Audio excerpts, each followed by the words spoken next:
हाँ, हेलो दोस्तों, मैं आप लोग के सामने सुजीत सर एक नए टॉपिक को लेकर आए हैं। जो नया टॉपिक है नॉन अंडरस्टूड।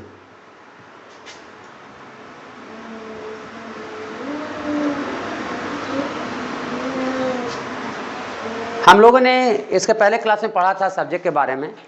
तो सब्जेक्ट का हिस्सा नॉन अंडरस्टूड भी होता है। उसमें हमने बताया था कि non understood the plus adjective को नॉन अंडरस्टूड कहा जाता है। द प्लस एडजेक्टिव को क्या कहा जाता है? नॉन अंडरस्टूड कहा जाता है। ये अपने आप में कैसे सब्जेक्ट के रूप में काम करता है? प्लूरल सब्जेक्ट के रूप में काम करता है। किसके रूप में? प्लूरल सब्जेक्ट के रूप में। अर्थात ये अपने बाद वर्ब कैसा लेगा? वर्ब लेगा प्लूरल। जैसा कि एग्जाम्पल में हम लोग देखते हैं कि the rich, the dead, the blind. इसका मतलब हो गया, अगर इसको हम लोग हिंदी में कहें तो हिंदी में इसका हिंदी हुआ अमीर लोग,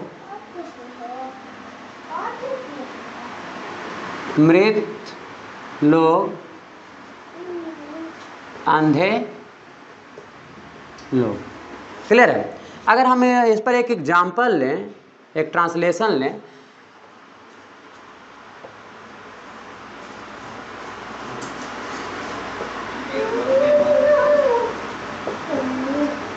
अंधे लोग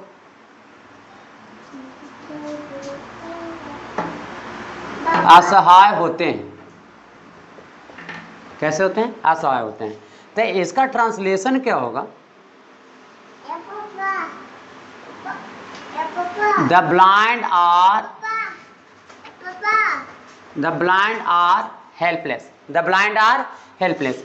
अब आप कहोगे कि सर ब्लाइंड बने तो अंधा होता है, आप लोग का क्या आप लोग का स्पेलिंग कहाँ लिखे हो? तब बाबू हम आपको बतलाने देना चाहते हैं कि द ब्लाइंड का मतलब ही हो गया अंधे लोग। इसका कहने का तात्पर्य यह हुआ कि द ब्लाइंड के बाद अगर आप पीपुल लिखते हो, क्या लिखते हो? पीपुल लिखते हो, तो यहाँ पर पीपुल सुपरफ्लुअस यूज माना जाता है, जिसकी आवश्यकता नहीं है, जिसे कहते हैं नॉट नीडेड और वांटेड। हमने बताया कि द एडजेक्टिव प्लूरल सब्जेक्ट होता है। वर्ब कैसा लेता है? वर्ब लेता है प्लूरल लेता है। वर्ब कैसा लेता है? प्लूरल लेता है। तो क्या दिए? आर। किसी भी एग्जामिनेशन में चाहे 10+2 से लेकर के एनडीए हो, एसएससी हो, एससीआरए हो, बैंकिंग हो, वहां पर क्या करेगा? अगर एक एग्जांपल दें कि अगर उसको कैसे पूछेगा, द ब्लाइंड, कॉमन एरर का क्वेश्चन, इज हेल्पलेस और नो एरर, तो आपका जवाब क्या होगा? तो आपका जवाब कौन होगा? बी होगा। क्यों? द प्लस एडजेक्टिव अपने आप में प्लूरल सब्जेक्ट होता है, अपने बाद वर्ब क्या लेता है? प्लूरल लेता है। इज के जगह पर क्या हो जाएगा? आर हो जाएगा। अब हम लोग नोट पॉइंट में बातें करते हैं। अब सवाल ये उठता है कि सर क्या हम लोग कभी भी द एडजेक्टिव के बाद हम लोग क्या द एडजेक्टिव के बाद कभी भी प्लूरल, अर्थात क्या द ब्लाइंड मैन होगा कि नहीं होगा? ठीक है, द ब्लाइंड मैन होगा, लेकिन शर्त है कि ये द एडजेक्टिव पूरे समूह का बोध नहीं होगा, ये पर्टिकुलराइज करेगा, ये डेफिनेट आर्टिकल हो जाएगा। ये क्या हो जाएगा? डेफिनेट आर्टिकल हो जाएगा, ए एडजेक्टिव हो जाएगा, और ये क्या हो जाएगा? नॉन हो जाएगा। और इसे खास व्यक्ति और वस्तु का बोध होगा। क्या होगा? खास व्यक्ति और वस्तु का बोध होगा। इस स्थिति में ये अपनी बात वर्ब कैसा लेगा? सिंगुलर लेगा। कैसा लेगा? वर्ब कैसा लेगा? सिंगुलर लेगा। जैसे में ट्रांसलेशन की अगर बात करें कि अंधा व्यक्ति आपसे मिलना चाहता है।